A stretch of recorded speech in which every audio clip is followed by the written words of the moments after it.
الصليب هو اهم اعلان عن محبه ربنا لينا. يوحنا 13 بيقول لنا ان المسيح قبل الفصح وهو عارف ان ساعته جت خلاص بيتكلم انه حب خاصته الذين في العالم، حبهم للمنتهى. فالصليب هو الاعلان اللي فيه منتهى الحب. اصحاح 10 في يوحنا يقول لنا ان مفيش اعظم من حب اللي تقدم فيه نفسك عشان حد. وبولس يقول لنا ان الله بين محبته لينا. بين هنا بتيجي معناها اللي هو برهن. الله ما قالش انه بيحبنا وخلاص، لا ده اثبت كمان اللي بيحبنا بانه مات عشاننا. وخلي بالكم ربنا ما ماتش عشان احنا كويسين او متميزين، لا ده الكتاب يقول لنا انه مات ونحن بعد خطاه، يعني واحنا لسه في الخطيه. ساعات واحنا محبطين تلاقيك بتقول بيحبني ازاي، يعني فين الحب ده؟ لكن عايز اقول لك انك وقت احباطك تفكر بس في الصليب. لو بصيت بس على الصليب هتلاقي الاجابه. ولما تفتكر جسد ودم السيد المسيح على المذبح كل يوم هتتاكد قد ايه انت محبوب. خلي بالك كل ده حصل واحنا خطاه، طب ما بالك بقى والكتاب بيقول واحنا دلوقتي مصالحون مع الله. فكل مره تشك في الحب ده بص على الصليب. هتقول لي المسيح مات من اجل الكل،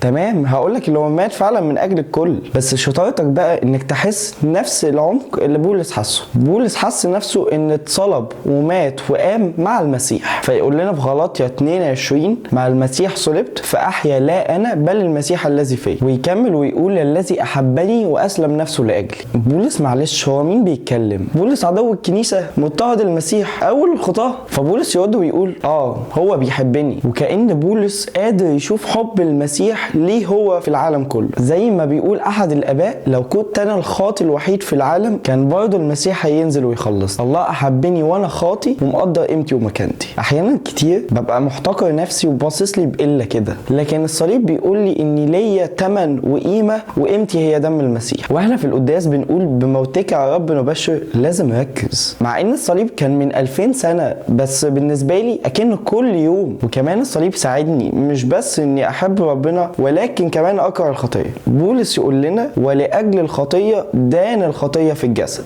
خلي بالكم دان الخطيه مش دان الخطاه، دان الخطيه عشان يرحم الخطاه. على الصليب احنا شفنا الخطيه عملت ايه في جسد المسيح. شفنا الحسد بتاع الكتبه والفريسيين ازاي حسدوه لما الناس اتلمت حواليه وبقوا بيحبوه. شفنا يهوذا التلميذ اللي ائتمنوا على الصندوق فباعوا عشان الفلوس. شفنا الظلم بتاع بيلاطس في المحاكمه ومين قبلها رؤساء كهنه عليه. وبيلاطس يقول انا بريء من دم هذا البار، لكن عشان رضا الشعب ورضا قيصر انا للاسف هسلمه حتى لو ظلم. شاف كمان قساوه قلب العساكر اللي هنوه وسخروا منه. يقولوا له بقى انت ملك اليهود، حلو يلا نلبسه اكليل الشوق. المسيح ورانا الخطيه بتعمل ايه. فالمسيح ما نزلش عشان خطايا الزمن ده بس، بل نزل كمان عشاننا دلوقتي. لان مين فينا ما بيظلمش او بيحسد او بيخون؟ الكتاب بيقول الرب وضع عليه اسم جمعنا، فكذلك خطايانا وخطايا الناس اللي قبلنا وخطايا الناس اللي بعدنا اتحطت على المسيح ودم المسيح غفرها. فخليني اقول لك اما تسمع الايه اللي بتقول يا محب الرب ابغضوا الشر، فمين يقدر يشوف الصليب ويفضل يحب الخطيه؟